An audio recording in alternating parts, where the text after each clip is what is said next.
welcome back. How's everybody doing today? I hope you guys are well. My name is Jamie. You guys know me as Mystic Mac DFS across some of the Reddit communities over there.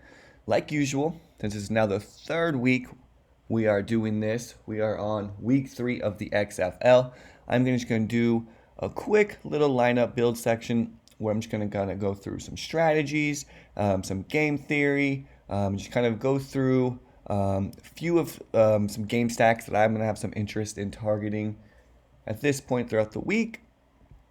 And if you guys have not already, be sure to check out the article that I already have posted up with all the Patreons I just posted this morning. Cash and GPP tiers are up as well. I posted a bunch of other data sets as far as player dashboards, team target shares, defense versus receivers. A bunch of that stuff is all posted over there. So feel free to go over there to the Patreon, which is Patreon.com/MysticMac.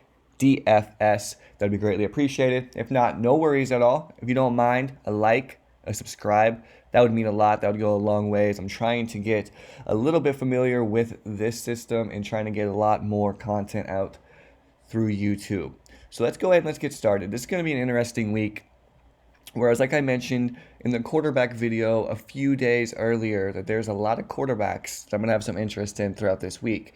And right now, guys that I'm going to have interest, PJ Walker, of course, is going to be a guy that we're going to have interest in. He's been the best quarterback throughout the league so far from a fantasy standpoint, right next to Jordan Ta'amu, who has also been really efficient so far this year. Both of these guys have a price increase. PJ Walker is the highest priced quarterback in the league. I think for me personally, I'm going to lean not towards PJ Walker this week just because of the price tag. And when I look at some of the guys that are priced below him, I just don't think it really makes too much sense to have to pay up this week. But from a raw projection standpoint, he is the number one raw projected quarterback for me on the slate. But like I said, it's just someone that I think for cash games he's fine if you can get there and you can make that work. But for tournaments, I just don't think I'm going to be getting there this week. A guy that I do have some interest in, Cardell Jones. I play this guy every week. Unfortunately, he just hasn't been forced to really throw the ball a ton, and this team hasn't really been put in a position to where they are forced to throw the ball. So it's probably going to remain the same. It's very possible that DC can go and handle this inferior Los Angeles team, specifically this defense of Los Angeles that is very vulnerable. But I like Cardell Jones still a good amount this week because he is the best quarterback just from an actual playing standpoint so far in the season. Like I said, he just, from a fantasy production standpoint, he just hasn't been forced to throw the football. So I don't think that, I think that a lot of people are going to be overlooking him. I don't think that he's going to be very popular at all. I think out of all of the kind of quarterbacks, of the main quarterbacks, that he might go a little overlooked. And he is really expensive. He is really expensive, and the receivers that we really like to pair him with are also expensive. And then the bring back, of course, as we know, Nelson Spruce, super expensive as well. So it gets to be difficult when it comes to be getting a game stack. But I think there are still a lot of different ways that we can look here to attack this team. And this is going to be a game that I like a decent amount. It is the last game on the slate, which is never a bad thing. I don't necessarily pick players based off of that, but it never hurts when it is the last game. Just to keep you alive a little longer as well. And make the sweat last as long as possible. So this is going to be a game I'm going to want to target. I'm going to start here with Cardell Jones. The first guy, I really am a big fan of Eli Rogers and Rashad Ross this week. Eli Rogers has been a vocal point. Every single game, these teams they're designing plays to get him involved and get him the ball early. He did last week. Eventually, he started off hot. Had, I think, 3 or 4 receptions in the first quarter, but then he eventually kind of slowed down a little bit. Rashad Ross didn't play much at all in the first half. Then he came through in the second half and played nearly every down. He's that big play threat. I think both of these guys are really strong plays this week. If we did play both of them, let's see just what it would do. 5,000 left. Let's just put in a random defense, a random cheap defense here.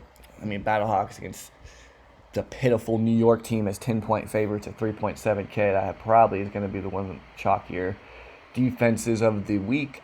But I just plugged them in for now. We can always change, upgrade, downgrade, whatever we need later. Just to give us an idea of the salary. So now we have 5.4K left. So if we use these two guys here and we wanted to bring it back, we likely could not bring it back with a Nelson Spruce. So you plug him in here, can't do it, right? So get him out. So as far as the wide receivers here, there's a couple options. One, we can kind of look, I think Jordan Smallwood, he's okay. I'm not a big fan of his price tag at 7.2K, especially when we can come down here and we can see that Adonis Jennings is 3K. This guy is going to play 75% of the team's snaps. He's seen 8 targets so far on the year, averaging 4 a game. So I think that at 3K and in a game environment where I think that they're going to be throwing a decent amount, I'm going to have some interest in Adonis Jennings. So we could easily plug him in here, and that fits pretty well with our expensive guys up here. If we didn't want to go Adonis Jennings, a guy I liked last week, I think is a good bring back in this case, as well as Elijah Hood. He's not one of my favorite, he's not one of my top 2 running backs on the slate, but he's definitely top 4, maybe top 3. And when he's going to be in that tight player pool for me as far as my running backs go. So I think either way, those guys are fine. I'm going to kind of lean towards Jennings right now. Let's see where to go. So I'll put Jennings in. So now we have 2 spots left, and we have about 6.7K. Okay, so we can kind of do about whatever we want. I don't really like to fill up the lineup all the way. I'm going to remove a defense, so we kind of already know if we have them in. We have about 6.7K based off of whatever defense. So the next spot, I think, looking at a running back, a guy that I'm going to have some interest in, I like Lance Dunbar. He did get a little price increase, but that's okay. He's still going to be heavily involved. He ran 19 routes last week, the second most routes out of all running backs. He's about $2,000 more cheaper, about $1,700, cheaper than Cameron Artis-Payne. And he played 50% of the snaps last week. It was an increase from his 37% in week 1. So Lance Dunbar is going to be a guy in an offense that's going to be throwing the ball a ton, moving at a very fast pace. I'm going to have some interest in him. So I think that he's a fine play there if we didn't want to go there. There's other guys too, like Tim Cook, I think Tim Cook is tough because Darius Victor is going to play. Last week when Darius Victor got hurt with the concussion symptoms and left the game, Tim Cook ended up playing 77% of the team snaps, saw 12 routes, ran 12 routes. So I think that he is going to be involved, but Darius Victor is going to play. I'm not sure where this is going to end up in week 1. This was pretty close to a 50-50 split. But Tim Cook at 4.2K I think is still an okay play. Not someone that I absolutely love. We do just need to make sure on the Matt Jones situation, sure that he plays. I think that he is going to play, but if not, Christine Michael at 5.2K as 10-point favorites against this inferior New York team would be a strong play here as well. But I think I'm going to kind of just go with Lance Dunbar. I will mention one more, Jax Patrick. He is one of my top 2 running backs so far this week. A lot of people may be looking for De'Veon Smith, but these guys split carries last week, and De'Veon Smith only ran 3 more routes than Jax Patrick, and he is about $2,000 cheaper, as we can see. De'Veon Smith's 6.3K down here to Patrick's 4.4K. So I'm going to have much more interest in a guy like Jax Patrick, right? So either one you could play in, and then you're going to have a lot of different room to play with. If we had that defense there, we'd have around $7,000 to $8,000 left for a flex. Gives you plenty of room. I think that's a really strong way to go. So let's real quick bring it back on the opposite side. So we liked that game. I like Josh Johnson quite a bit. I really like that price tag, 9.2K. So we have 1, 2, 3, 4 quarterbacks all priced higher. And as we came into this season, Josh Johnson was very arguably regarded as the best overall quarterback out of all teams, or out of all quarterbacks. So I think that's going to be interesting to note that he is 9.2K. I'm not sure what his ownership will be after he was kind of rusty last week. But he's a guy that I am going to have some interest in this week. Quite a bit of interest, to be honest, at this point. And I like his wide receivers. We mentioned Nelson Spruce. I think I'm definitely going to want to pair him up with Nelson Spruce. Spruce would definitely be a priority for me if you can get it to work. And then you can bring it back with, like we mentioned, Adonis Jennings if you want. If you didn't want to do Adonis Jennings, I think it's okay to go with Jordan Smallwood. Even if you just wanted to go one wide receiver you don't have to go to. So right here, I'm going to kind of just go one. I'm going to bring it back with, you can come here, Rashad Ross. Boom. If you don't like Rashad Ross, DeAndre Tompkins at 5.7K, I think is a really, really strong play. And DeAndre Tompkins is the guy that you could switch Eli Rogers or Rashad Ross for in the previous Cardale Jones lineup if you wanted to get Spruce rather than Jennings.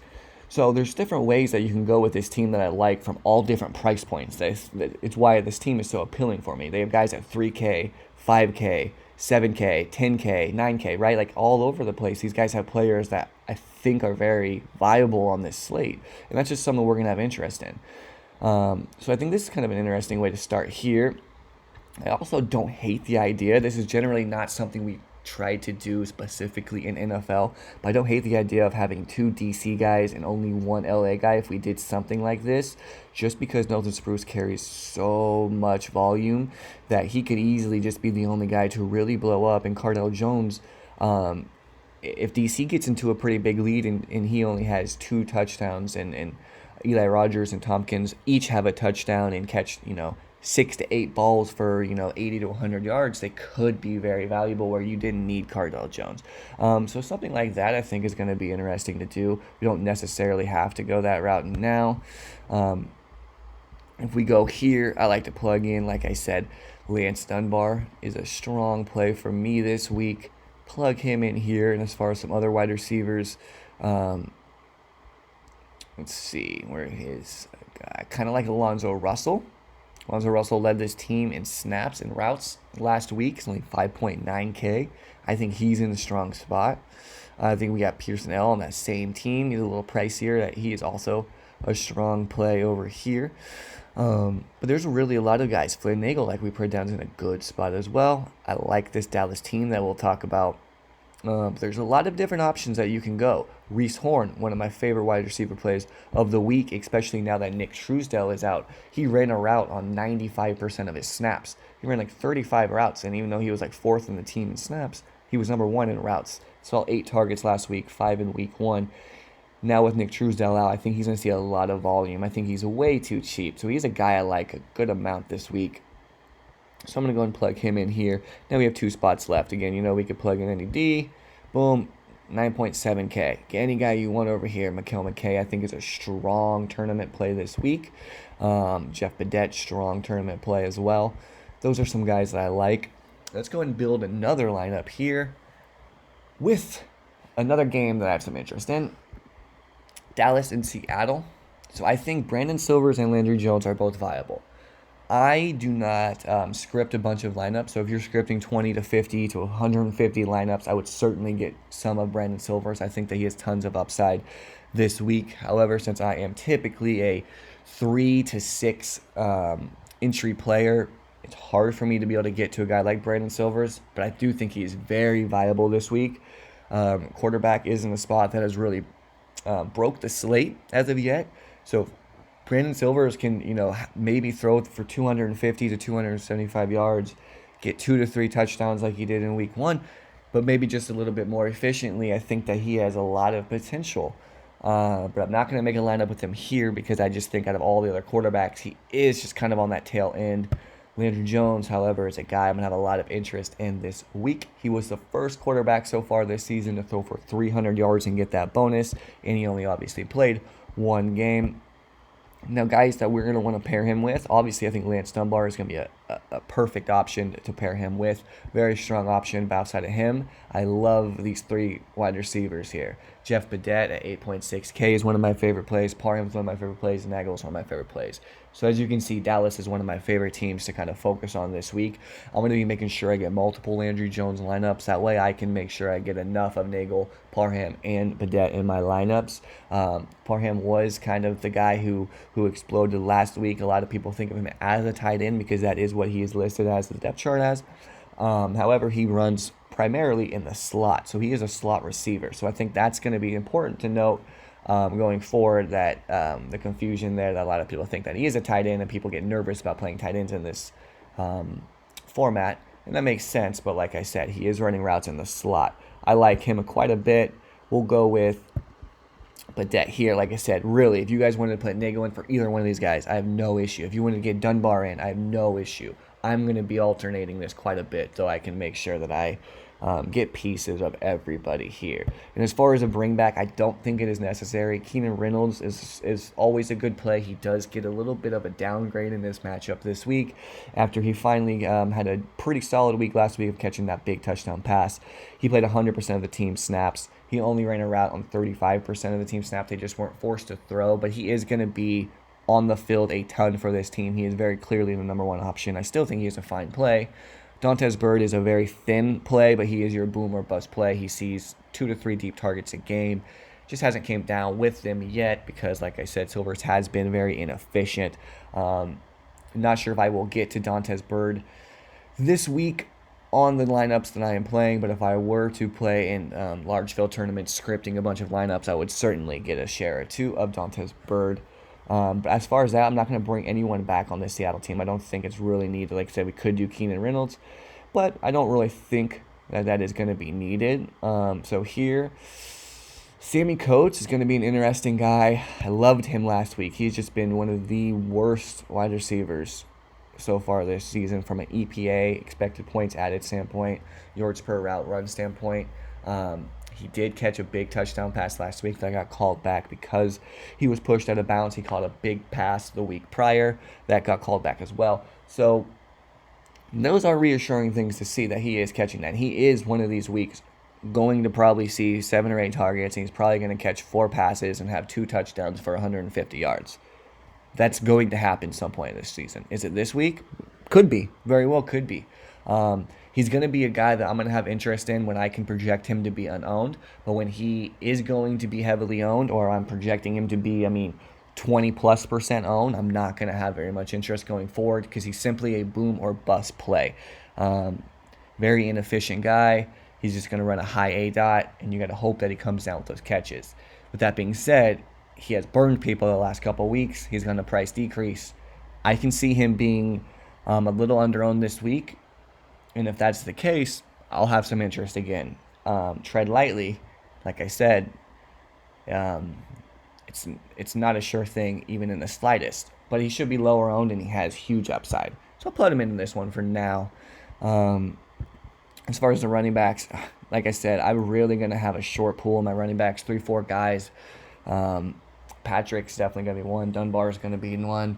And I think this gives us a good idea of places that I really want to go this week as far as tournament builds. As far as we look at the quarterbacks, I like Jordan Ta'amu quite a bit. As far as if I'm building a cash game lineup, I'm thinking Jordan Ta'amu is just going to be more of the optimal. Ta'amu, Johnson, Josh Johnson, or PJ Walker to me are your cash game quarterbacks. You either pay up or you take a guy like Jordan Ta'amu who's the lower price of that 10K guys, but he has an elite rushing floor, or you just you go down to the 9K range and you get Josh Johnson. Those are kind of the cash game routes that I'm kind of leaning now. As far as tournaments go, it's tough for me to get to PJ Walker. I like Cam Phillips. However, Cam Phillips had 3 touchdowns last week. And I think it's from a game theory perspective, it could be optimal to fade Cam Phillips. I think these are really strong play and catch. He's seeing 9 targets a game. However, from a GPP standpoint, I don't hate the idea of fading Cam Phillips. But like I said, if you're really focusing on PJ Walker this week, definitely get you some Cam Phillips. However, for myself, who doesn't plan on stacking PJ Walker at this point in time, I'm likely going to be off of Cam Phillips outside of my cash games and being a little underweight. As far as that, guys, I think that really does it for the quarterbacks. No interest in Matt McGloin. I have no interest right now in any of these Tampa Bay guys.